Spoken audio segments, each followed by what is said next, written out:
Please stand for the Pledge of Allegiance. I pledge allegiance to the flag of the United States of America and to the republic for which it stands, one nation, under God, indivisible, with liberty and justice for all. Welcome to the September 3rd workshop of Plymouth Township Council. And our first presentation will be Susan Robinson for the Plymouth Little League. Hi everyone. My name is Susan Robinson. I am the current president of Plymouth Little League. I'm just wrapping up my third year as president. And I've learned a lot over those 3 years in my all my spare time when I'm not running the league. I'm a middle school science teacher, so sort of busy time of year for me. But I'm really thrilled to be here and just give you guys a little background on an exciting, hopefully, new frontier we have approaching for Plymouth Little League. So we are launching, or have officially launched, we did a board vote at our last board meeting in July to launch a capital improvement campaign to address a number of capital projects around East Plymouth Valley Park. So it's a township park. Plymouth Little League maintains basically all the infrastructure dealing with the ball fields. And we have a lot of aging infrastructure that is things are sort of coming to a head that have to be addressed.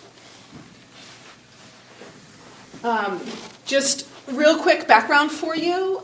We are a chartered member of Little League International since 1958. And we provide both baseball and softball programming to community children ages 4 through 13. I just want to highlight that we are one of the few left in the area where baseball and softball are still one unified program. Most little leagues around us have separated, and the softballs run as a completely different organization. And baseball, this is something we're really proud of, and it brings a lot of equity, gender equity, to our program, that the girls are held in just as high regard as the boys. It's not always that way in some surrounding townships. We are a 100% volunteer organization. We have 33 board members. 13 of those serve on our executive board. Over 150 community members are registered as coaches and assistant coaches. We are a member of Little League District 22, which includes 15 Little Leagues from our surrounding townships. And over the last 5 years, we've had a historic success in the Little League International Tournament with 14 district championships, 5 sectional championships, and 3 state championship appearances. Most recently, our 12U girls last year went to the state tournament and represented Plymouth Little League at the state level. We are getting bigger. This mimics or mirrors township demographics. There are more kids in the township, and those kids still want to play Little League. And so we are seeing increasing registration numbers every year. We have the one dip for COVID. But last spring, which spring's obviously our main season, we registered 574 players that played across 55 teams. And our park served more than 1,500 parents, family members throughout the spring season. Do all the children live in Plymouth? Great question. No. Our boundaries include, so... Oh, because you said, the number of children have increased in the township. Yeah, what I should say is that when we run a zip code report, we are primarily serving Plymouth kids. Our boundaries are such that baseball, we go into a little bit of Conshohocken. Mm-hmm. And softball, we have much bigger boundaries because there's fewer Little League softball. So for softball, we service both White Marsh and Conshohocken. But primarily, it's a pretty high percentage of Plymouth kids. Our home, East Plymouth Valley Park, it is a point of pride in our league. We take great pride in welcoming not just our Plymouth families, but when we're hosting the Little League tournament and other travel teams into the park. You guys know most of this. You are probably pretty familiar with East Plymouth Valley Park. It's 22 acres of park space. It's the second most visited park in the township. It's got 5 ball fields. a newly built batting pavilion, a concession stand, which is maybe the highlight of every 5-year-old Little Leaguer's life, is the snack shack. Plymouth Little League oversees the upkeep and management of those baseball and softball facilities, augmented by the tremendous work of Rick and his crew. They mow the lawns. They do absolutely support us, but we also take pride in really managing that ball field space. We built in 2023. We had this idea that we wanted some dedicated batting practice space. We had 2 older batting cages that are just like fenced in sort of cells, they look like, and we wanted to open it up. We had this dream and we got it done in about a year, from the planning to opening it to our families. So this is just a really great example of we have the manpower, we have the expertise to pull off projects. This now serves the league and also the community. We open it when we're not using it to any Plymouth Little League alums. A lot of times we'll see some teenagers in there at night working on their swings. And it serves as just a great multi-purpose space for the league. All right, so what are the needs? The first and most important need comes on what we call Field 2, which is our central baseball field. What we need to do, the press box, which is sort of the centerpiece of the park, was built in the early 80s. It's not up to code, to say the least. Something needs to be done with it. We looked into whether we needed to renovate it and bring it up to code, or we decided that's the heart of the park. We want to take the whole thing down. We want to open the park. When you walk in, this is what you see. In our vision, you're going to walk in and see a baseball field. So that needs to come down. The dugouts, which are attached to the press box, also need to come down. They are a safety hazard at this point. They're not ADA accessible. We are going to replace the dugouts and make those, bring them down to, you can see they're raised above the field, bring them down to field level, make them ADA accessible, put ADA accessible seating in. There right now is really no ADA accessible seating in the park. And just improve the aesthetics, not just for Plymouth Little League. This will improve the aesthetics for all park users. This building is, in my opinion, though we love the little painting on the back, Plymouth Little League, it's an eyesore at this point. And so the goal is to take all this down. That's where this started. And of course, what you learn is when you're going into construction, it is an onion. And as soon as you peel back the first layer, things start to reveal themselves. And all of a sudden, our project that we thought we could manage under the Plymouth Little League budget, we save money for big capital projects, it just kept ballooning. And it's not, in this world, construction's not cheap. And my buddy Jim's going to address that a little bit. So project 1 is we have to address Field 2, and specifically this press box. And then we looked, this is just a vision of what we have. We've been working with an engineer. We have all the schematics. So this is the after picture. And you can tell it'll really open up the park. That's just better view of the seating and the dugouts. Right. The left is where the press box currently sits, and that would be seating available to everyone with the ADA seating as well as the companion spaces in the front. Spectator seating? Spectator seating. Okay. Yeah. And we see this, I have a ton of grandparents that come in, and there's not really great seating. Even the bleachers that are currently there are raised up on a concrete slab. My mother is one of the grandparents that comes in and does have a hard time. She drags her chair in and plops it down. But this will make it easier.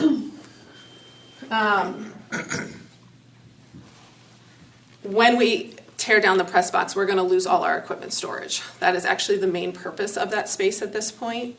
And so we have to address the storage needs. It's not shiny and fancy like new dugouts are, but it is an absolute need for the league. This is our current tractor shed, which you can tell is not in great shape. It's another problem that we can just continue to kick down the road, or we can just say we need a comprehensive plan to address all of this. So The goal is to tear this down and replace it with a larger sort of pole barn style shed that will house not just the tractor, but also the equipment. It will take in the role of what we're losing from the press box.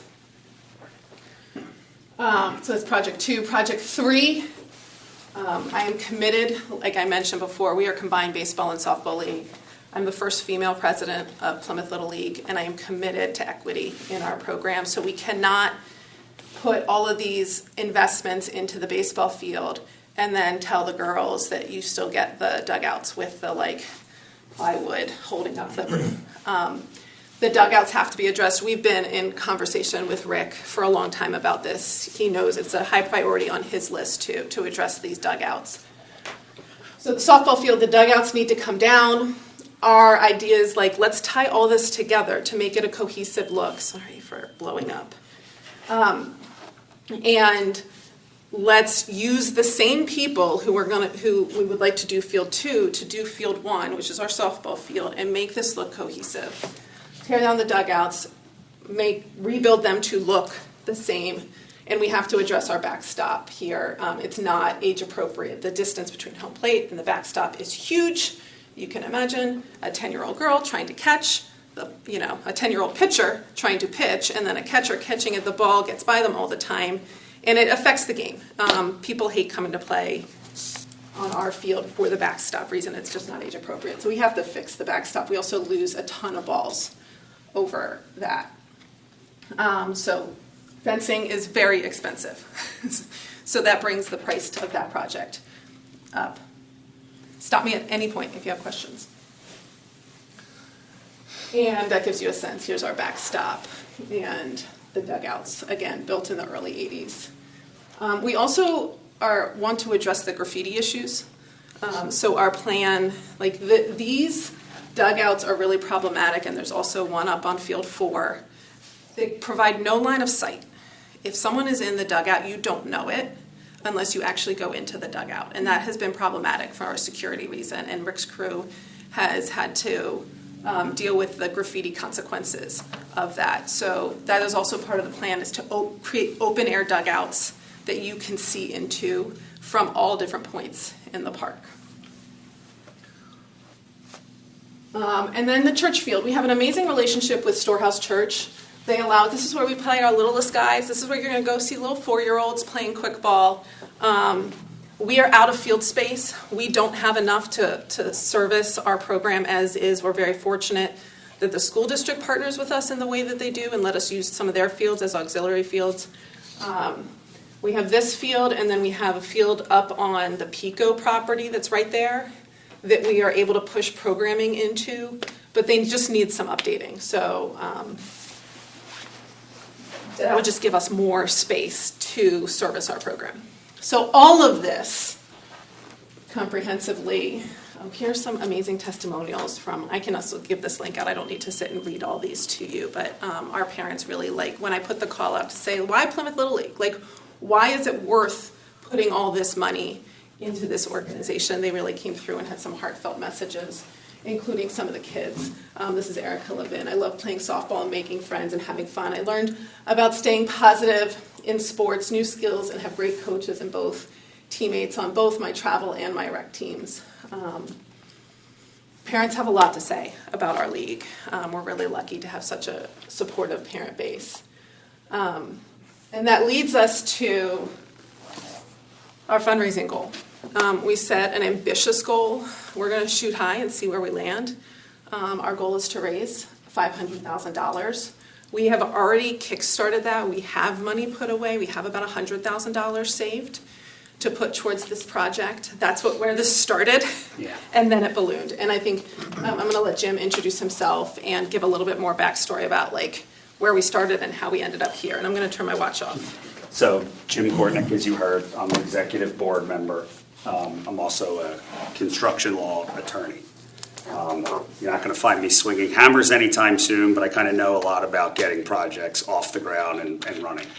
And so when we started, with the Field 2 project in mind as the primary focus, and it was demolishing a press box and installing new dugouts, we thought, okay, well, if we have $100,000 put aside, maybe we're getting close. And when we brought the contractor out, a couple things that we realized very quickly. One, what you didn't see very well in the pictures, but if you've been to the park, you would see, and certainly Rick and Phil could talk to this.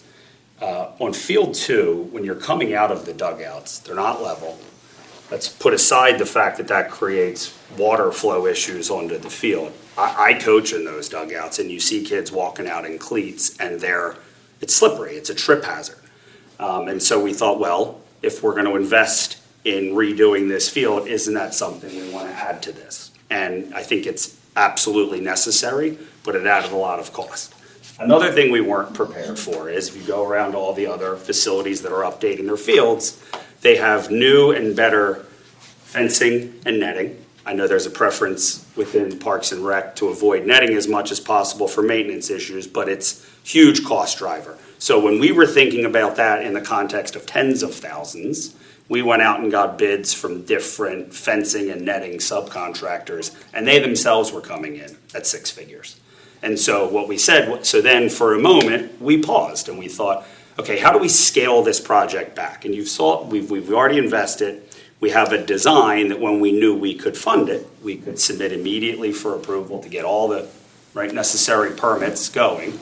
And people love kind of the thought process. So we thought, well, wait a minute, why just concede defeat?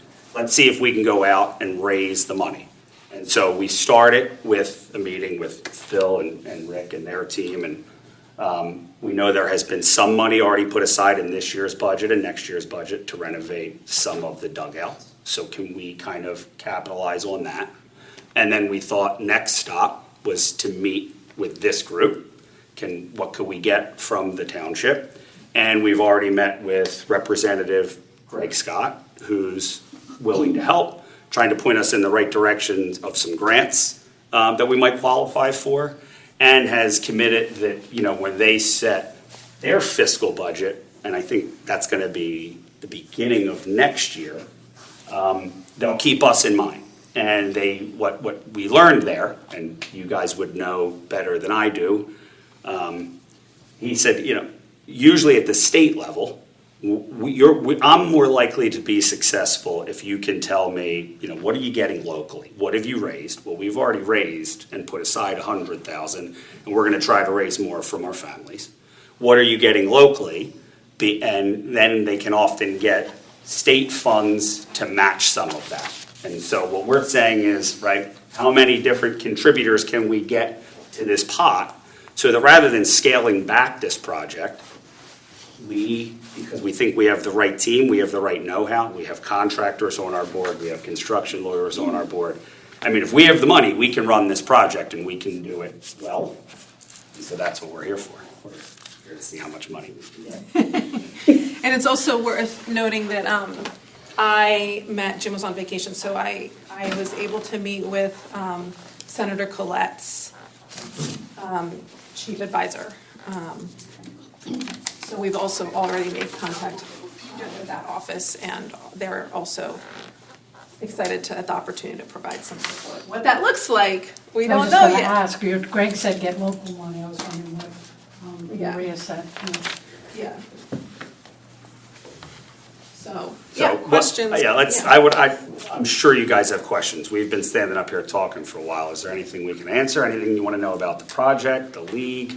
So this money that you've already set aside, $100,000, do you have other money also in your bank account? Right, like operating funds? Yeah. Right, so 100,000 would not bring us to zero because we need to run the organization. 100,000 is based on what we have in the coffers now, what we think we could comfortably set aside toward the Field 2 project. But one of our concerns has been, and we're touching on it now, well, when we empty our checking account in connection with Field 2, and we don't want the girls to feel slighted, and we create a storage issue, we thought we need to start thinking about this globally, and we don't even feel necessarily as comfortable getting that close to what do we think is the bare minimum we need to keep running the league, because then we're going to be way behind the 8 ball when we get to Project 2 and Project 3. And so that's been part of this thought process. What are your operating costs? Well, Unfortunately, Bill O'Brien, our treasurer, is not here. I don't know if you Yeah. know the answer to I that. don't know it off the top of my head. What I can tell you is that the way we structure our finances, first of all, we have an amazing treasurer who's probably running towards the end of his tenure and is going to be ready to train someone new. We have our operating budget, and we set that aside, and then we have our rainy day fund. We always keep a set amount of money on hand in case something big, so that we keep we want our rainy day fund to be around $20,000. Field work is not cheap. Dirt is not cheap. So, if the tractor breaks, we're not totally in the hole. We have for those unexpected costs. And then any extra we have, we save up for capital expenditures. So the $100,000 that we have is what we have saved, and we're ready to send out the door without depleting our rainy day fund Right. and without interfering with operation costs. And we set that budget every year with what we expect, uniforms, field maintenance, all of the stuff. Where our money comes from, registration obviously is our biggest, and then we have an incredible sponsorship program. And if there's a testament to the Plymouth community, come look at the signs around our fields. Every one of those, most of them are local businesses, but they all support us financially through our sponsorship program. And the Snack Shack, those are the three big revenues. Right. Are you hopeful that your sponsors will contribute additionally to help fund this, or are you looking for additional sponsors? Because I noticed sponsors were on the list, but it seems like you've sort of tapped that well. Great question. For operating costs, which I understand. So, yes, there will be a letter going out to sponsors with the opportunity to support. So most sponsors come back and support us every year. We have an automatic invoice that goes to them, and they're just re-upping every year, and they get their sign in the place that it's always been. Right. There will be a letter going out to sponsors inviting them if they would like to contribute specifically to the capital campaign, separate from their sponsorship. I'm not sure where that will land us. Again, it's just going to be an invitation. It's not going to be a pressure because they already are so generous. But I know we have sponsors out there that are ready to do more, and we have. It's not in this presentation. It'll go to sponsors and families. We'll set aside, like, you see those like sort of plaques or signs after something's built where it's like, we'll make it baseball terms, like MVP level donors, Gold Glove donors, Silver Slugger donors, and have levels for them to participate, and then also be recognized as capital campaign donors.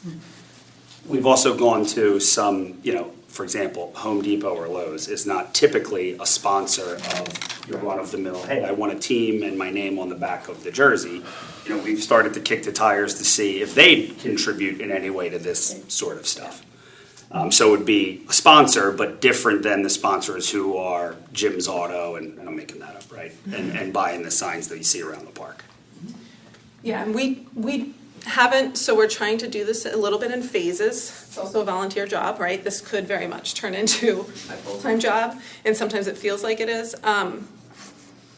So we're starting at like sort of the government level and working our way down. So the next step after you guys is to go to the sponsors, and then after that we're going to go to our families. Right. And are you going to Conshohocken Borough and to White Marsh also, since they're children? We should, and it's interesting if you're like plugged in. Conshohocken baseball and softball have a capital campaign running right now too. They have about 6 months lead on us. And to give some children's comparison. program? Yeah. Okay. So I think our numbers from Conshohocken are going to continue to dwindle. So Conshohocken The as number of children. Number of children. Conshohocken as a league was on the ropes to the point where we thought, will they make it? And if they don't make it, could it solve some of our field space problems by the fact that we will absorb whoever you have left, and in exchange, we're going to need to use your fields. And instead, they just got a plug of $250,000 themselves to build new batting cages bigger than ours that we self-funded 2 years ago. So I'm not sure, right, that money right now from Conshohocken is going to Conshohockins facilities. They're trying to reinvigorate their program. And I don't think we should overstate, you saw the number, I forget the number of players that we have. It is a small percentage, at least on the baseball side, which is Yeah, and up. we submit a zip code during the township, when we present to Parks and Rec, we submit a zip code report that actually, which I haven't put together yet for. Right, that'll be this October, right? year. Yeah, When y'all come in? yeah. I have a three-part question. Great. What's the, aspirationally at least, what timing are you hopeful for in terms of a start? How long would the project take, at least from an estimate perspective? And does it displace you for a season? And if so, where would you go? Really good questions. Want me to take this? Have at it. All right. I will work my way backward with the easy one, which is there are two plans in place. One which would be if all the stars aligned. One would be if we're less successful early on in raising money. If all of the stars aligned, especially because we already have $100,000 put aside, we've talked about potentially breaking this into two discrete phases that would not affect one another. So demolish the press box and put that seating in, because that's its own contained project. We could start that. We have a contractor who said he'd be willing to start in October if we wanted to do that. That in isolation is an 8 to 10 week project. We've still got a buffer, and we're set until March. Then we would let the whole season play out and take the dugouts, which we want to look integrated anyway, and we want to use the same roofs and benches and wall materials, right? So that it looks. We would start that in July, and then that would get finished in plenty of time. So that would be, if not, then we've already decided disruption is the worst possible thing that we can have. Not an option. Right, so if we have to do, if the option of doing phase one in the fall doesn't work, then the whole thing slides to July, but then there's plenty of time to get it done before March. Thank you. Yeah.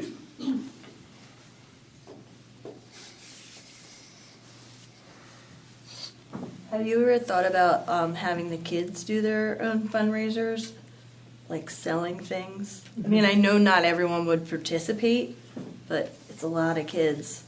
So a little bit of money from each kid could do something. Yeah, I mean, so the way we're thinking about fundraising right now, and again, I'm a middle school science teacher, fundraising is not my trained profession, is starting at the top, going big, and then trickling down to the smaller nitty-gritty fundraisers. And just seeing, really be evaluating where we end up. Because I think, and it's a great suggestion. Our thought process too is you don't want to. We put a lot on our families as is, right? We self-fund it to build the batting pavilion, and we think there are some families, particularly some that maybe have a little more disposable income, and if their next door neighbor is going to have his name at the MVP level, then I'm going to want my name at the MVP level too. And so if we're going to ask them for bigger contributions to put your name on a plaque, to then say also send out Tommy and Lisa to go fundraise, that may be a part of it. But we're thinking, let's get to the critical mass of we have enough dollars in the door that we're ready to say go. And if we need to fill in gaps with whatever it is, the bake sale or the cookies, right? Then we do that later. Parents' night out, exactly.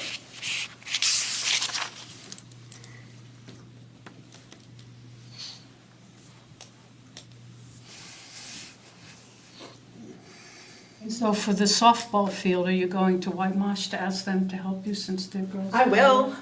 I'll go anywhere and talk to anyone. Do you have plans for that? I mean, are you planning? I mean, I know you always come to Plymouth, but I'm wondering if you go to White Marsh. Yeah, again, I think I need to sit and really look at those. The reality is, again, when you break down the percentage, White Marsh has a very strong softball program that services their township. Now, it's not Little League. But it also, again, I have to represent Plymouth Little League and Plymouth's interests, but full transparency, the equity issues in White Marsh between their boys and girls program are severe.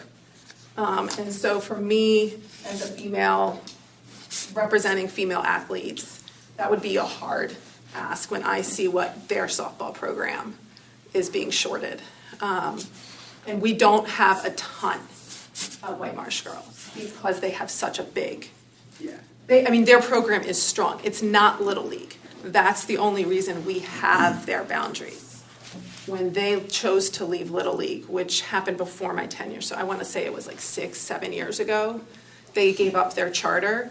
We automatically, our charter then expanded to their territory. So most people are choosing to play in their township. They don't know the difference between Babe Ruth softball and Little League softball. Yeah, like the way I would say it too, if us making the ask is going to be important to anyone's decision here, we will make. I was just wondering. No, but I'm not saying- but also the ratio, and I'm just going from my sense being around the park. We're not talking about a high number.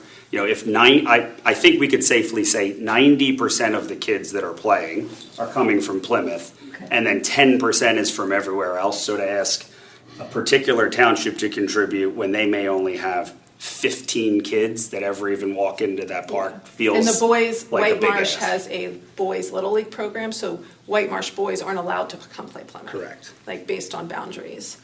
Even the Conchie, so we have more from Conchie, but they're at the older age levels from the time frame when Conchie baseball and softball fell apart. And now I think we're gonna not see nearly as many Conchie kids because they are just fully reinvigorated. They're doing a great job. Whoever took over there is doing a really good job to reinvigorate their league. So I think we're gonna actually see that taper off. But even with that taper from Conchie, I still think we're gonna continue to see our registration numbers increase just from Plymouth kids. Well, and just to underscore that, and we hate to do this, we had to stop letting kids register Yeah. last year because with field space constraints, we got to the number where we said, this league can't have more than 7 teams, and no team should have more than 12 kids because then no one gets a chance to play, so we have to stop it. Yeah. We think that's gonna be a more significant issue this year, capping registration.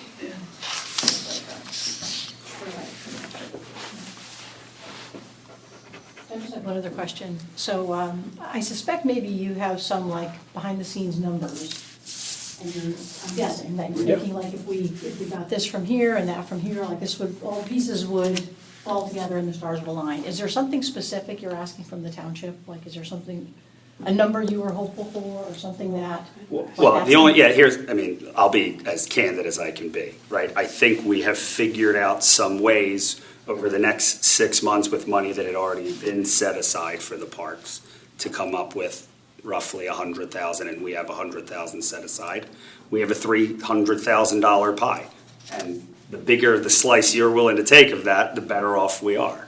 We're not going to be greedy. We're going to be appreciative of whatever we get, but this is kind of stop one. Now, if we can get something here and then we can bring that to Greg Scott and say, can you get some level of match, then we're going to do that. But thus far, at least the meetings I've been a part of, everyone has said, this should be stop one. And let us know how it's received there, and then let's reconvene. And are you including, you said you already have 100,000 from the township, are you including that in the numbers you give to Greg? So I can let Rick Yeah. speak for himself on that. So basically, we had planned on redoing the dugouts at East Plymouth Valley Park. They're in need of repair. So this year, we have $40,000 for Field 4. We haven't done them yet, only because we hadn't gotten the design yet from the Little League. Right, the We wanted to integration match- issue. Yeah, we wanted to match what they were going to do on Field 2. So over the next 3 years, we plan on doing Field 4, Field 2, and Field 1 dugouts. And what are the numbers for those? Around $40,000. We budgeted $40,000 for Field 4, trying to work through the first phase, not knowing what we're going to run into. So I would say, $120,000 over the next. We were going to do Field 4 this year, Field 2 next year, Field 1 next year, and then Field 2 in 2026. And just if you're wondering, how do those numbers jive with some of the things you've seen? To fix the dugouts on fields 1 and 4, that don't have these significant grading issues and replacing slabs. And it's truly just, let's put up new fencing because they want better sight lines. Let's put new roofs, let's put new benches. The scale of the scope of those projects is less than, let's also fix these unsafe conditions, which is getting baked into the Field 2 dugout project. Yeah, and I think one So thing. you can include that 120,000 in the number that you give to Greg Scott, right? Well, yes, we haven't revealed that to, like, we've held that back so far Okay. in terms of the township, our agreement with Rick. But the way we're also thinking about it is we'd love to get this project done in 2 years.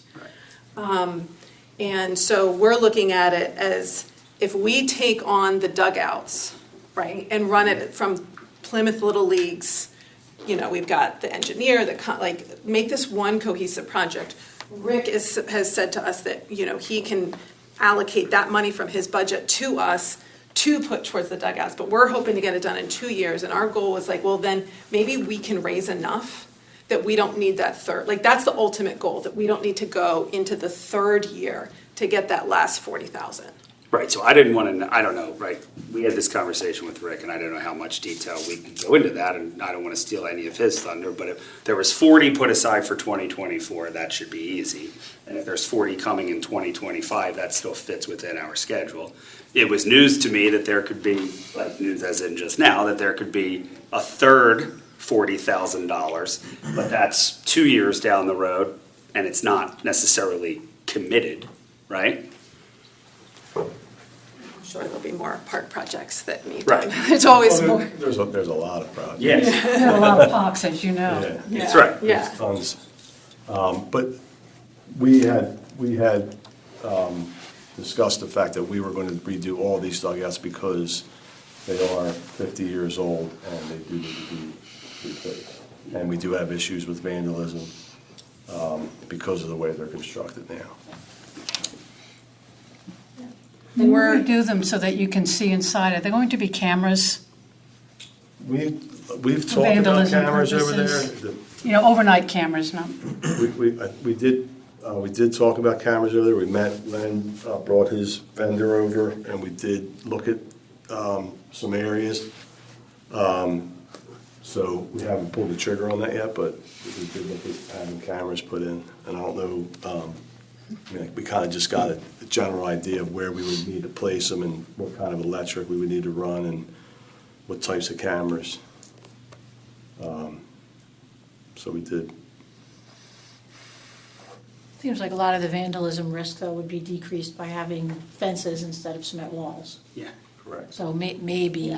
They would end Yeah, up right. being Yeah, like. there's less surface area Yeah, and more high, visibility north, for the right. police, or at least the threat that if the police drive in, they're going to see it while it's happening. We had probably, I would say, about half a dozen incidents last year of vandalism, particularly at Field 4, but also Field 1, mainly Field 4. And so as to not mislead anyone too, so what we talked about is Field 4, because that's the one that's offset into the distance, we would just make it all chain link fence, maximum visibility. Field 2, which is kind of the focal point of the park, very low wall, you know, that if someone were laying down, you might still see them, and then fence coming off of that. Field 1, we'd have to kind of evaluate when we get there. Can we put a wall there? Because I think Field 1 is another one that has a bigger graffiti problem than Field 2. I think though, the graffiti problem's still fixed by if Right. you have a That's my half point. wall with Right. a bench, like. Exactly. You know, the Even if they're laying down trying to you spray paint. can't. As opposed to there's in just a- not in a much. It contained really room. does. And we are also exploring, you know, that's one thing that getting hooked up with Representative Scott, he has a guy in his office whose job is to deal with grants. And I've gotten connected with him. We've already applied for a grant. You know, basically he said, what you gotta do is just anything that you think you might possibly. Right, be creative. Fall under, be creative, like put in for it, like old, like throw the spaghetti at the wall and see what sticks. And I've got a grant writer in our parent base who jumped up and she already submitted a grant for us. Who knows if it'll go anywhere? Maybe, maybe not. You know, but that's where we're going after anything.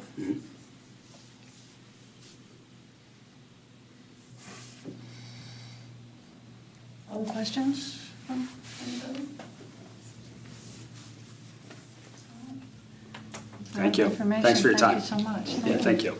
I just want to say I appreciate anybody who steps up to provide community services to volunteers. So thank you for that. Thank you.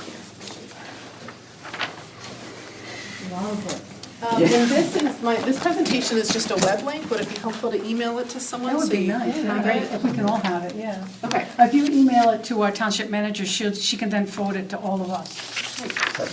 Kay Weiss, Yep. from the township.org. Okay. Thanks all. Yeah, that would be helpful, guys.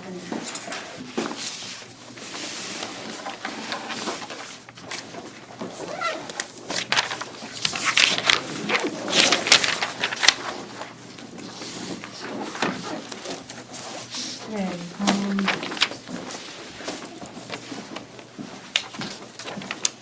the next thing on the agenda for our regular meeting will be the Brad Fox Remembrance. Chief, is that something that you will I'd like to say a few words. say that? Yeah, thank you.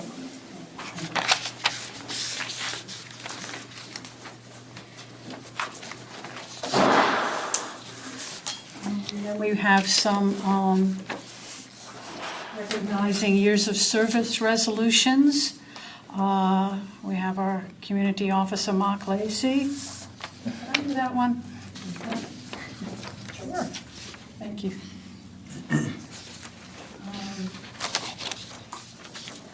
And then we have Doug Coatstick. Somebody in particular want to take Doug? Okay. Thank you. I have nothing against Doug, I just don't want to hog them all. I love Doug too.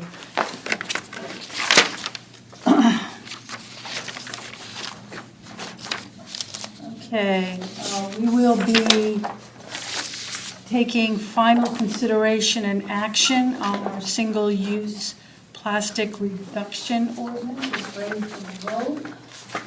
I can handle that. Alex, thank you. The only, excuse me, the only change from the prior draft is everything is now 6 months from the date of enactment. In the prior draft, as discussed last month, it was 120 days versus 6 months, and everything is now consistent at 6 months in sections 17.3, 17.4, and I believe 17.8 and 17.9.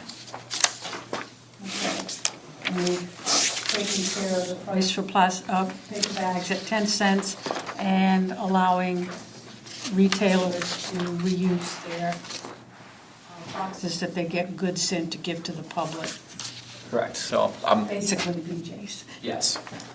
The BJ's language. So those are the. All right, and then we will be announcing our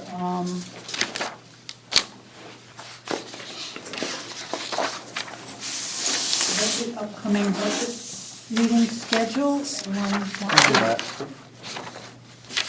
Okay. And announcing the town hall meeting for sidewalk meeting. That's, I can do that. you want to do that? My brain doesn't like that the budget goes before the sidewalk, because the sidewalks happen before the budget. Yeah, I know. My brain hates it so much. Think about it alphabetically, maybe that helps. Yeah. B as, budget sidewalk. And then we go to T. And then the change of date for the October council meeting. I'll take it.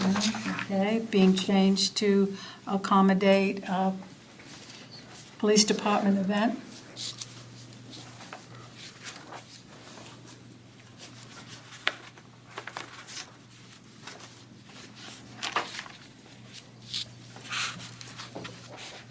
And then there will be an announcement on the pension fund, the minimum municipal obligation by Plymouth Township for 2025. That will not require a vote, that will just be an announcement. Is that something Karen usually does, or one of us? Kellen, do you remember? I'm not sure, yeah. I think one of you read it, and I guess there is no action, it's just an There's announcement. no action, it's just an announcement. But yeah, I think I already asked Karen about that. one of you in the past. I can do that. I assume we can just summarize it, like hit the, Yes, just what the total dollar figure is that's being allocated.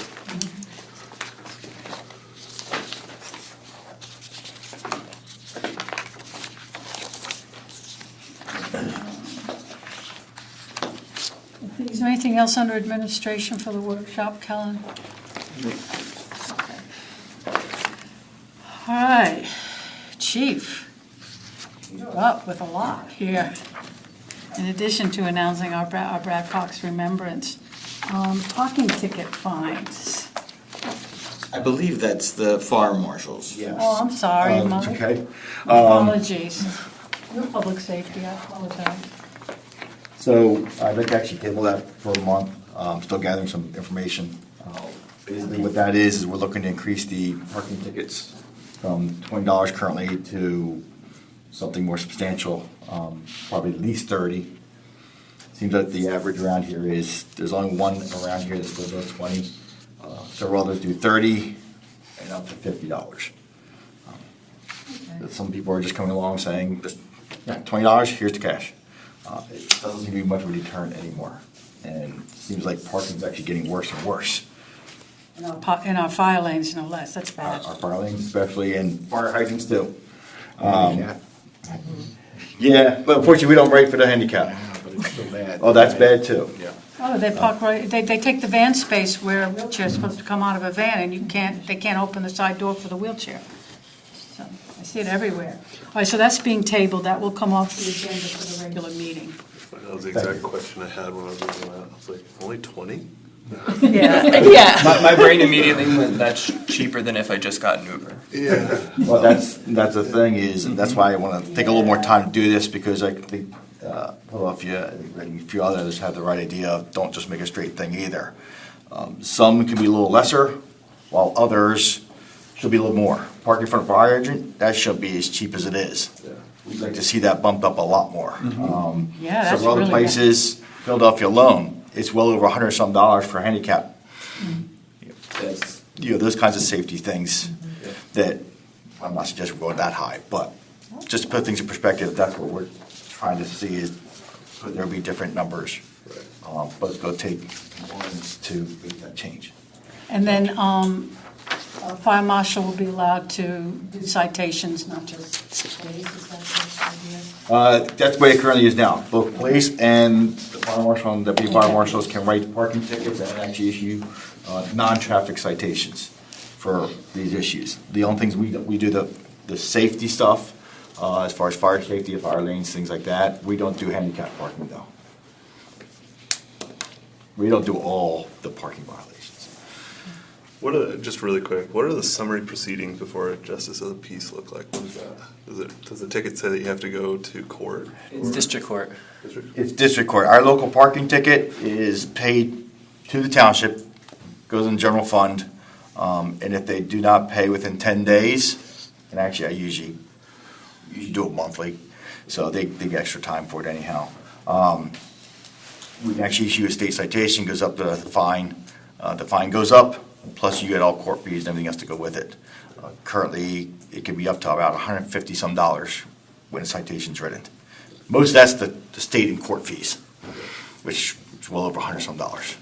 But yeah, then go there and gets reported to the state at that point. But it's only if they don't pay it. If they don't pay it. And that's what most of the others do. They have their local tickets around here, and same thing with them. You don't pay theirs, then citations get written. We also give a courtesy letter, which several other municipalities don't. Again, we'd like to see that money a little quicker rather than going to a citation of, got a parking ticket, you didn't pay it, we'll give you X number of days, or the citation will be rolled out. Then usually by the month time period, that's when the citation usually rolls out. Just another way of us trying to collect it quicker and making sure the money comes to us. Because when it goes to citation, eventually the court gets the fines to us, it goes to general fund, but we actually never see that from our perspective. And I believe the checks, when they get written, is anything from the courts comes as one bundled thing. So it's probably split up amongst our fines, the fines the police write, things like that, so. Okay. And then Harmonville, I think, will be making a presentation at our regular meeting. Not surprisingly, the cost of constructing the new firehouse has changed over the years, and they did not go down. So it will be coming because the loan amount that we have, as you know, they can't borrow money themselves. They're not like a taxing authority, or they're not an entity that can borrow itself. So we are listed as the person taking out the loan, and they're going to need more money. So they will be presenting that. I forget the numbers off the top of my head. There's nothing in here about it, so it's more. More, yeah. Okay, Chief, will you be announcing our back-to-school bash? Yes, it's just, it's in lieu of the National Crime Night Out that got canceled because of weather. So we thought we would do something, I mean, we always like to do community events, so we'll do something at the police department outside. Hopefully it'll be a nice day. You're not at the GPC sleep? Right, we'll do it here. Originally, we were going to kind of do it as an open house, but when I was talking to Karen, we talked about it, and I guess the idea would be to do an open house when everything is ready, that we could do the whole township building. So we might open up our Sallyport just to put tables and food and things like that, but we thought we'd grill. We're going to have touch a truck, for the kids, invite the fire companies, the fire marshal, our medics, everybody, just to get things for the kids, motorcycles, the dogs, all that stuff. So, The drone? yeah, the drone Yeah, the too. drone last year, I remember. Yeah, so just everything but all the other vendors, got a national night out Right, here. right. Just to do a community thing, get the, hopefully drag some of the kids from Little League in between games that come over for free hot dogs and pretzels and things like that. Oh, we should have told them while they were here. All right, thank you. All right, so we are looking at changing or adopting an emergency police and fire alarm ordinance. This was based on the conversations we had at that Hickory Town Hall meeting, some of the concerns. I mean, it was troublesome to hear from the residents that they don't want to call the police when there's an alarm because of the fines. So that they have their alarm company call them first, and then they decide whether it's worth it. And then as it turns out, that lag in time was some of the problem. Some of the places that got burglarized and the people got away. So we decided to look this over and see what we could do to make it more conducive to people calling us. And we found a lot of stuff that needed to be cleaned up that was just outdated. We found that the ordinance itself wasn't even compliant with the crimes code. Like, we had fines that went up to $300 where the crimes code said it wouldn't go over $50. So that benefits the residents. So we pretty much conformed it to what the state already has, cleaned up some language and updated it. And essentially, it's going to be much more friendly to our residents, that cost will not be a factor in contacting the police. And then that time clock resets itself every year, whether you've had a lot of them anyway. Come January, you start fresh. It's a little bit different for businesses, not too much, but we waive a lot of costs if the businesses update their information every year, because sometimes we're chasing them around. They change managers, they change owners, and they never bother to tell anybody. So the county doesn't know, the police don't know when there's an emergency who to call. So we basically have it so that the fine is, or that the yearly money that we charge them to update their alarm is waived as long as they update their information. And then we also consulted, I think, Lynn, you were probably at the emergency services meetings where we talked to the fire companies also and got their input on what they needed to help them better serve when they have fire alarms, because there's a little bit difference there. So I think this They're all benefits. volunteer, and they would be scrambling, coming out of bed and having to get the equipment out. That's different. I mean, you guys are out Right. patrolling and you're 24/7, but they only kind of muster to. And there's a bigger cost factor because all, just getting their engines out of the, the house and everything they have to do is a much bigger cost factor. So that's why we got their input. So this satisfied what they needed, what the residents needed, and we made sure that it conformed to what the state mandates. So why are you giving them 4 shots before 3 shots? Shouldn't they get it fixed after 2? I mean, they should get it fixed after 1 if it's a false alarm. But I can see, before they can get it fixed and serviced, a faulty alarm, they might get a second. But you're giving them 3 strikes and they're Well, still not out. Again, it does conform to what the state already mandates, but honestly, the way I always thought about it, even as a patrolman, I'm going there regardless. I mean, that's what I get paid to do. I'm there at 3 a.m. It's not like I'm busy with something else. So if we have to go there anyway, why would I take a chance in dissuading them from calling us because they're afraid of the fine? We've gone to some places. I couldn't believe some of the fines that have been paid, especially by our businesses. They would send us checks for $30,000, places like Best Buy. I think that's ridiculous when we have to go there anyway and check. And when we have these town hall meetings, I'm always encouraging people, please call us, no matter how small it is. And then we fine them. I mean, I feel silly telling them, Fire call. department's on board with the fire companies? They are, because we do have them separate. Theirs are a little bit more. Theirs have to take into account how much money that they spend, the fact that they're volunteer, that they're not out there. They were happy with, they did make their recommendations, and we did put them in there. So does this separates out fire and police? It has fire, it has burglar alarms, and then it has businesses are also different. Right. That's what I was trying to sort through. I was trying to figure it out, yeah. Yeah, I know when we talked at the Emergency Services Board meeting, it was like everybody felt, as you did, we want to kind of lighten up and not have people scared to have their alarm accidentally go off or go to the police first.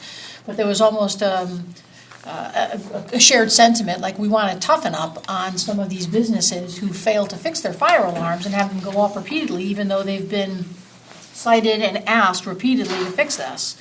So we wanted to get lighter on one side and tighter on the other side. Yeah, from the fire perspective, we have, not every case, sometimes it goes off, and then we may be back the next day or two, and then they're good for the rest of the year, or at least for months.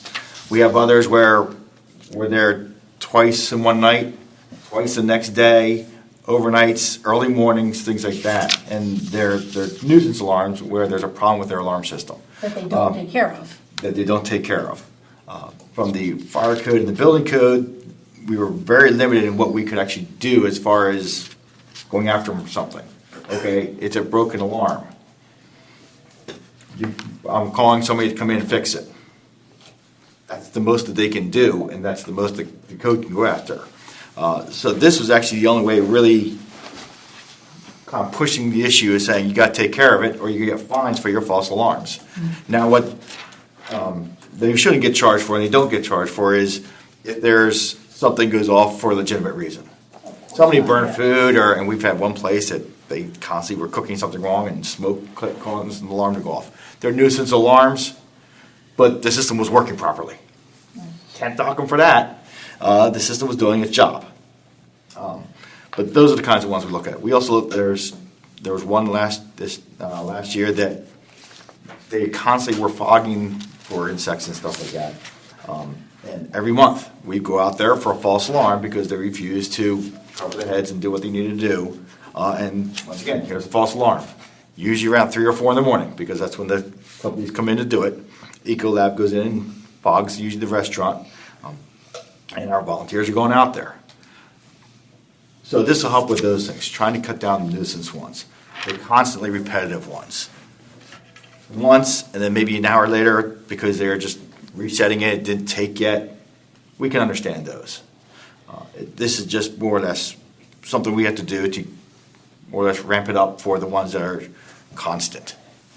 So it's enough of a consequence, from your perspective, it's enough of a consequence to handle the ones that refuse to get the system fixed the way they should. Yes.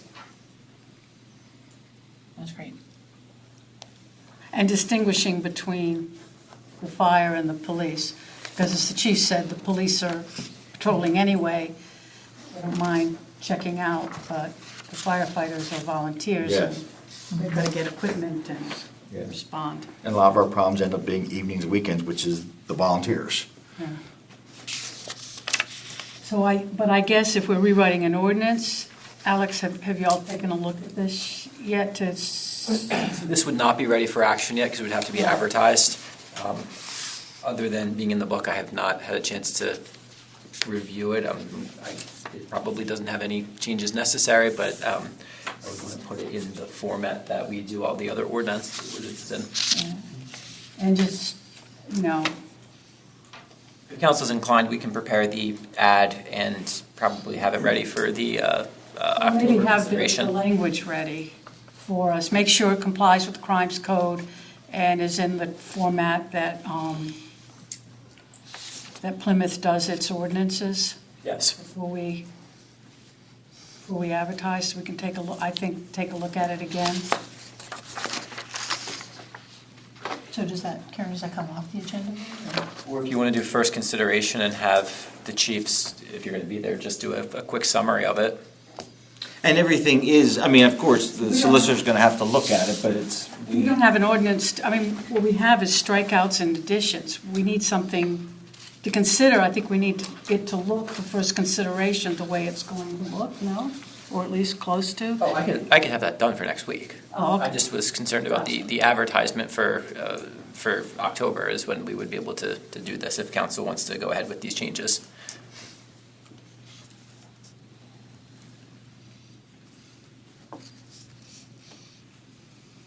So you're saying first consideration in October? First consideration, if you wanted to have the chief, would just do a summary of it for next week, and then I'll have the advertisement, and then it can be adopted and read next month, the way we're doing the plastic bags, where we did a summary last month, advertised it, and then we're going to be potentially adopting it at the meeting next week. How do y'all feel about that? I think that's fine. That's fine? Go ahead, okay. All right, let's do that. sure, You okay with that, chief? absolutely. You want Mike there too, or no? I think you presented very well. I can be there if you want. He's a top lawyer anyway, so, I guess between the chief and our solicitor, maybe we can give you the night off, Mike.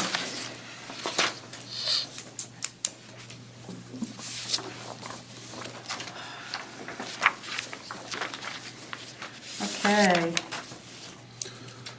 Next up, people parking their trucks on these narrow township streets and nobody can get by. Take it away, chief. So this is much easier. This we just updated, again, because we get a lot of complaints, and also talking to Chris and his guys between snow plows, their garbage trucks trying to get through. So we've had difficulty with this because our ordinance was just a little outdated. I think the Crimes Code had added years ago a delineation called motor carrier vehicles, which was in between regular cars and the really big trucks, which people weren't parking on the street. Essentially any car or vehicle that was 10,000 to 17,000 pounds. Before you just had the car, and then you had stuff that was over 17,000 pounds. And essentially what that is a truck the size of about a tow truck. Some people bring those home if they work for a tow agency. They might park it on the street. And essentially all we're doing is we ask them to put it in their driveway. But they don't want to have to put their personal cars out on the street. So they put it on the street, and it makes it more difficult for people to get by. So now we at least have a little bit of teeth to tell them, look, you need to put it in your driveway. And if it was a road, because that was one of my concerns, was places that don't have driveways, like if you go into Cunnytown. But then you have the added concern then if they don't have a driveway to put it in, then there's no way you're going to get a fire truck or a trash truck or a snowplow past there. So they still can't park it on the street. So it was just a matter of adding that one wording, motor carrier vehicles to the ordinance, so that we can address the problem. So I see it also says trailers and all, so this would be like those kind of big box trucks that the landscapers use with the trailers on back to carry Those their were already in there. Just the highlighted one was the one we're adding, so those already can't be left on the street. I even made sure that motor carrier vehicles didn't apply to, there's smaller trucks. If you ever pass by on Belvoir, there's a gentleman that parks his car in the driveway, and it's his work truck. That was okay. It was anything that was bigger, like I said, on the lines of a tow Like truck. one of those big vans, like a Sprinter van or something? It'd have to be even bigger than that, like those Horizon Oh, yeah. trucks. You ever see those? We've had a lot of complaints with that, parked on the street. You can't maneuver, you can't see, it's unsightly. And again, it's only a matter of putting it in your driveway. You just can't have it on the street because people can't get by in both directions. Well, and also people coming out of their driveways can't really see past a big truck. And that's been an issue too, yeah. It's blocking the road, but it's also blocking the view of residents trying to get out of their own driveway. They can't So- see down. And this was pretty much based on problems that residents have had. So it's something they were looking forward to us being able to do something about. Okay, so I'm sorry. No, go ahead, Lynn. No, I was just saying, I'm in favor of this. I'm wondering if there's a way, maybe this is Karen White's question, but like, how do we let people know that you were doing this before and you can't do it anymore? Yeah, that was my question too. I mean, I can always put that on our Facebook. We can do it in a nice way, just as a, reminder being, for for the trash with the snow season coming. God forbid I say that, but it will come eventually. Don't say it. And just to give people a reminder that this is something, be nice to your neighbors, that kind of thing. And then I could even have it posted on there for people to look over. And really, all we're doing is updating it. The Crimes Code or the Vehicle Code already updated this. We just never put it into the ordinance. So it's not even like we're reinventing the wheel here. We're just staying consistent with the way things have migrated over the years. So this is changing our ordinance, so this would also be something that we would have to It would have to be advertised as well. advertise and do a first consideration and, okay. And is there currently a fine now for people who ignore this ordinance? I mean, I know motor carrier vehicles weren't included, but for the other vehicles that were, like, are we fining people who do all? You know what, we very rarely do, but it just gives us the teeth when we say, look, you really need to move this off, because we've had to do that, people put their boats in the roadway or their trailers, and we show them that it has to be done. It's when you have some people who are like, well, I don't have to, so I'm not going to. So we just kind of added that to it. But very rarely, if ever, have we had to cite somebody for it, and that's not our intention, I'm not looking for that.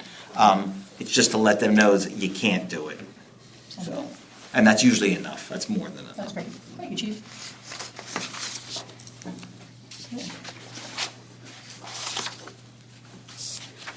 All right. Anything else for us tonight, Chief? No, I've monopolized. All right. Next up, Public Works. CDL training. Well, currently in our Public Works Department, a CDL, commercial driver's license required to work in our department. So in the trash, the minimum requirement would be a Class B with air brakes to drive a trash truck. And our Highway Department and mechanics currently need a Class A license, and that's to drive anything that's 26,001 pounds and drive a trailer attached. So when they do the branch program and pulling a chipper around, they would need a Class A. And in the Parks Department, you need a Class B, but you also need a pesticide license. So typically, to get a CDL, it was almost as easy as getting your driver's license. During a driver's license, you would sit, I would say about 75% of all the employees that come in Public Works do not have a CDL. They attain one while they're here. And I guess, Rebecca and I talk about it all the time. We don't want to settle for an employee that has a CDL that might not be a great, you can't teach being a good person. And so many of our hires are without a CDL, and in our contract, we used to have up to 90 days to be able to get this CDL. Now we just extended it for 2025 new contract to 120 days. 2022, in February 2022, the Federal Motor Carrier Safety Administration changed the law where the requirement to get a CDL, requiring new entry-level drivers for CDL to do a lot of classroom time and also some behind-the-wheel time by a certified instructor who is sanctioned under the Federal Motor Carrier Safety Administration. What that really translates into is money. A typical CDL, I think most guys paid about $100 to go get their CDL. And currently, the cheapest or most inexpensive company that we were able to find for CDL to acquire one was $3,600 for a Class A and $2,600 for a Class B. And so it's been, it's a huge expense, and we're looking to see if the township would pay in part or in whole this training. And I know Rebecca had reached out to other municipalities in our area. 16 responded, and 11 of them currently pay for their employee CDL, and 5 did not, but I suspect that's going to change. I mean, I talked to a lot of people in our executive committee with the Public Works Association, and the majority of them do pay for their CDL, always have. And but now with the new requirement, it's just it's down to a 6-week program, and you can't get a CDL without it. So we're just asking to see if the township would be able to pay for this training to support our employees. I think we should. Yeah. Oh, that's great. And then I think Karen was mentioning that you have someone who already put out of pocket. Yeah, one of the recent, Smith & Solomon was the company that he went through, and that's actually the most expensive, and it was $5,800, but to maybe reimburse him what we're paying, what the others are paying, I think would be fair. I think we should reimburse the new hire, who already paid out of pocket. I mean, you all agree that, Yeah. I mean, otherwise he'd be the only, or she, I don't know who it is, would be the only person who didn't get the benefit of Right. our new. We're also asking for like a 2-year commitment, not that there's a lot of turnover in public works. I was going to raise that if the township pays for it and they leave after obtaining the license or within a certain time frame, that they would then have to be responsible for reimbursing the township for that cost. And I think potentially their bargaining unit or union may need to sign off on that, but that's something that's pretty common in a lot of the other authorities I work at, as they're also dealing with the CDL changes. So is this some sort of a letter or a contract that you enter into with the new hire and they agree to that? Is that what the other municipalities do, Alex? So we've changed it either through our collective bargaining or a memo of understanding with the bargaining unit or the union directly. Yeah, actually, our shop store was actually reaching out to their business agent to be able to give that same language, because it's out there. That makes sense to have some sort of commitment. They don't just get the CDL and then leave to go. And one of the nice things is in Plymouth, I mean, if you look at the history of our public works, I mean, the guys are here 30, 40, 45 years. The turnover's not so, there's not a lot of turnover here. But Rebecca and I, we work hard on trying to get good people, quality people here. And Rebecca's words, we just don't want to settle. Settle for somebody just because they have a license. We've also had some issues in other places with the 120 days because it's been longer to get someone signed up with an instructor to then take all of their classes. So, I think I know other places have had to be cognizant of that time frame and give some leeway because it takes a while to get someone signed up for those classes. We adjusted that in the latest contract, all right? We extended the time right. period, so are we covered? We've had understandings with some individuals because of that. Well, that was under the 90-day, but even Yes. 120 it could be an issue. So Yes. we, as long as they're working on it, we have a great relationship, and yes. If someone signs up on day 119, that's a different story than signing up on day 15, and it's just causing delays of Right. the red tape and getting lessons done. Exactly. So when they have to do their hours of driving with a certified driver, that has to be somebody at that outside agency, or is? or- It is. Actually, the company that we're Guys. looking at, which is actually the most inexpensive, is actually they presented at one of our Public Works shows, and they were fantastic. And basically, they come to your site, drive your vehicles, Oh, because okay. basically you need a permit. So you sit down for your online classroom work, which is anywhere between 11 and 25 hours of classroom time.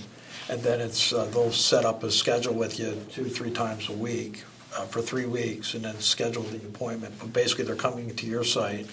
They're driving the trucks that they would be driving, our trash truck, for example, or a truck with a trailer, and get on the road and drive. And that's probably the best way. So we don't have to go to their site. Great. But I can see why with their schedule, some might not make it in 120 days, Right. depending on the schedule of the certifying agency. All right. Sounds good. Everyone in favor? Yes, okay, unanimous.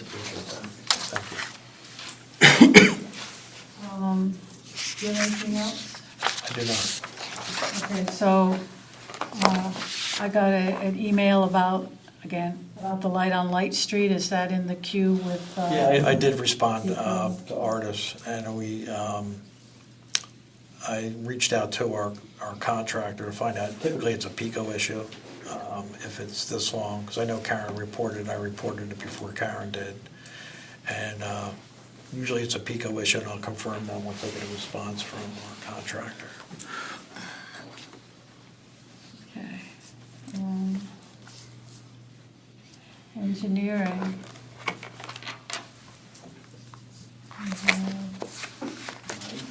Under engineering, you have a item for the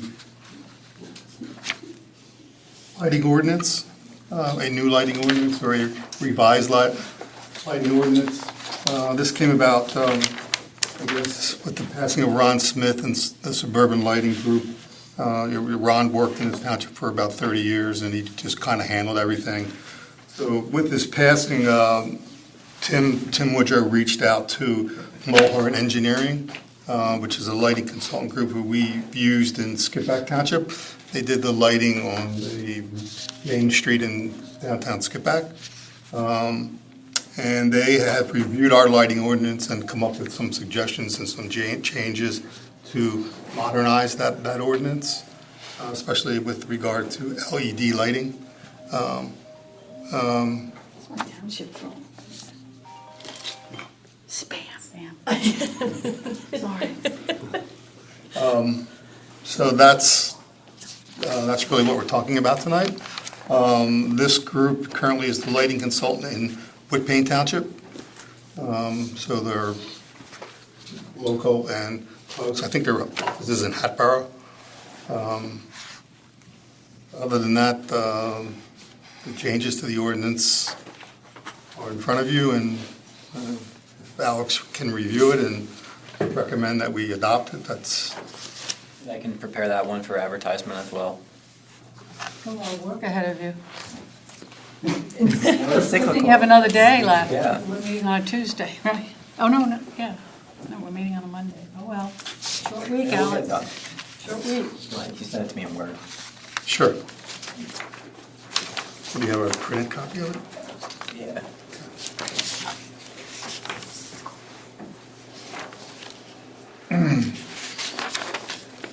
Okay, is there anything else from engineering? Well, there's something I want to talk about at Chase Bank at 317 Ridge Pike, but we can wait till that comes up. Oh, okay.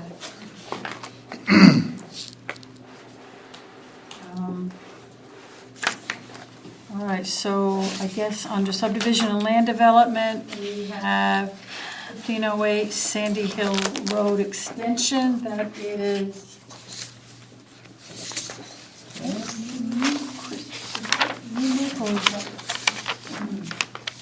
One's right near the border of it. Yeah. I don't know if that's you or Nick, Kristen.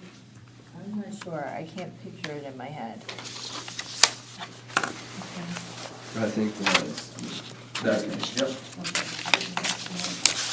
know that by now because that's come up before.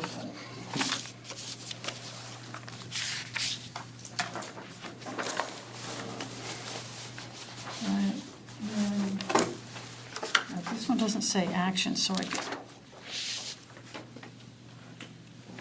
the next one would be Royal Farms, and that's definitely. Yep. And an escrow release at 2622 Butler Pike, Lynn, that's you. And then we have JP Morgan Chase, what, This one, right? 2622 Butler Pike? No, the next one. Oh, the Chase Bank one, yes. But So just so you know, Joe Roll called me and asked me to do a final inspection at that site. So I went out and I saw that there were 2 pieces of sidewalks on Harmon Road that had cracks in them. So they can't be released at this time.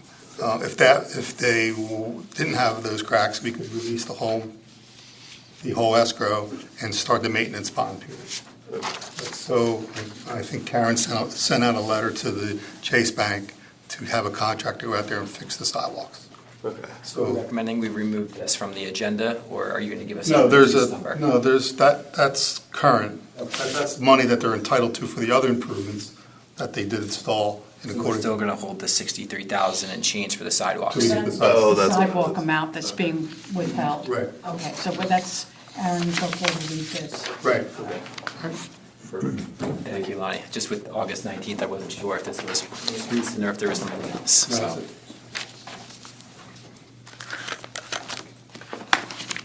Okay, anything from code enforcement? No. Okay, who would like to, so then we go to zoning? Who would like to read the zoning announcements? Okay, I'll read them.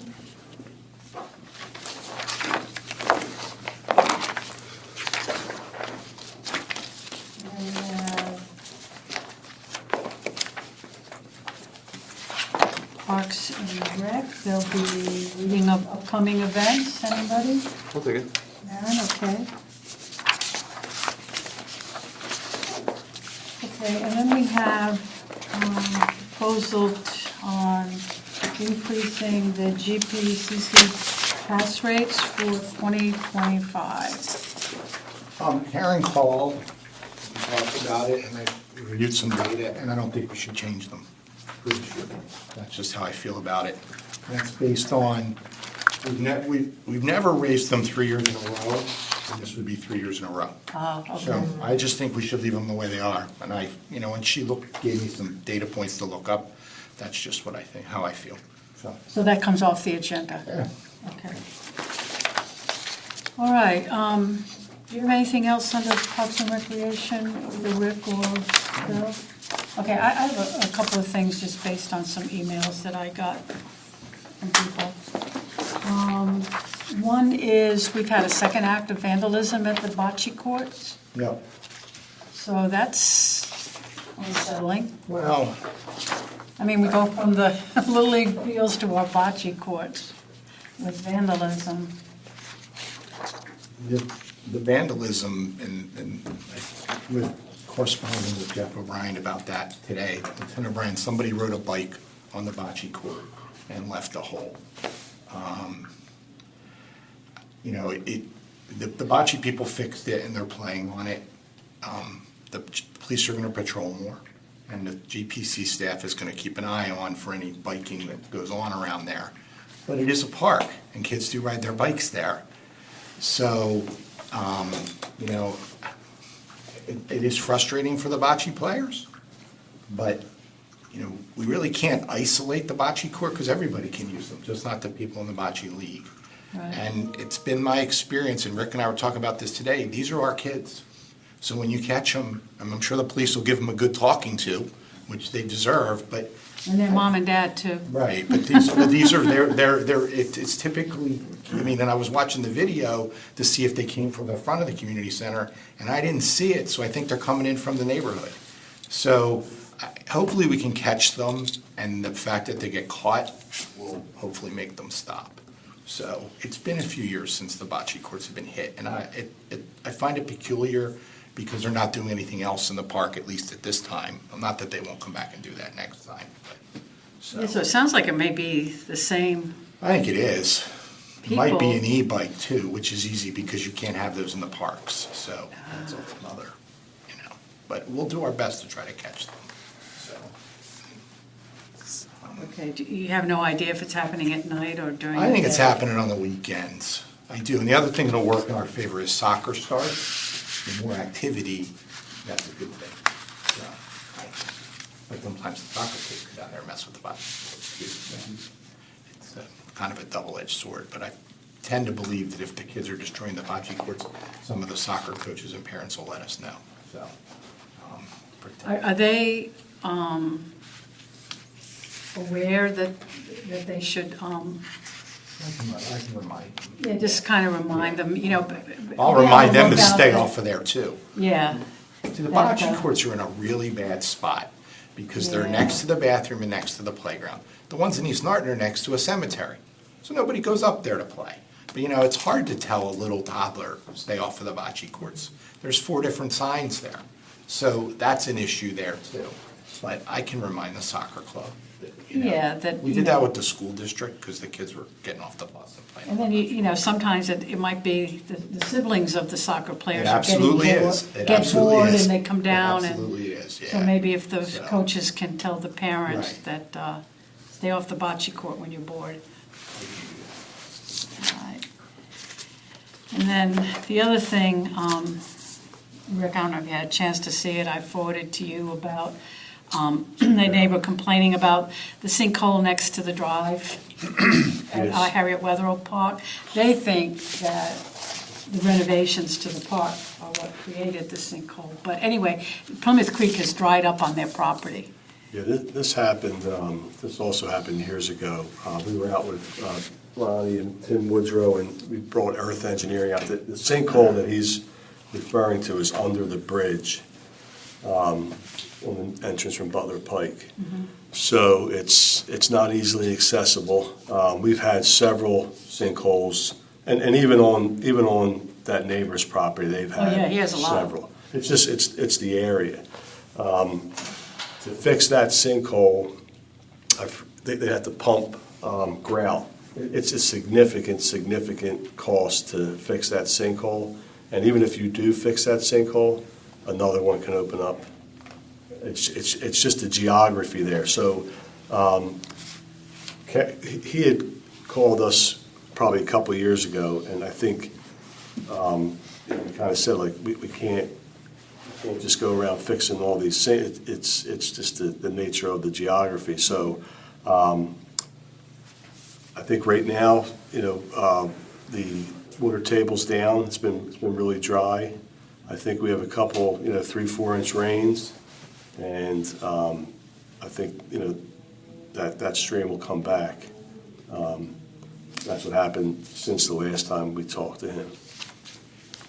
So so when it's a naturally occurring sinkhole that interferes with a waterway, and Pennsylvania defines a waterway as everything, including Little Plymouth Creek, then that's not anybody interfering with state waterways, that's nature interfering with it. That's what I understand. It's with the similar limestone. to what happened down off of Plymouth Road. That whole creek went right into that giant sinkhole.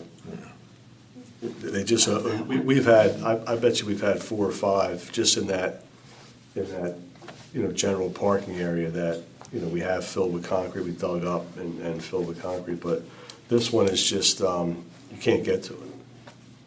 It's underneath the bridge. All right, I'll let him know, thanks. All right. Or you can let him know. Well, He catches me when I'm walking my dog. I think he does now, because we talked about it a Oh, while ago. okay. He just thought he had another in.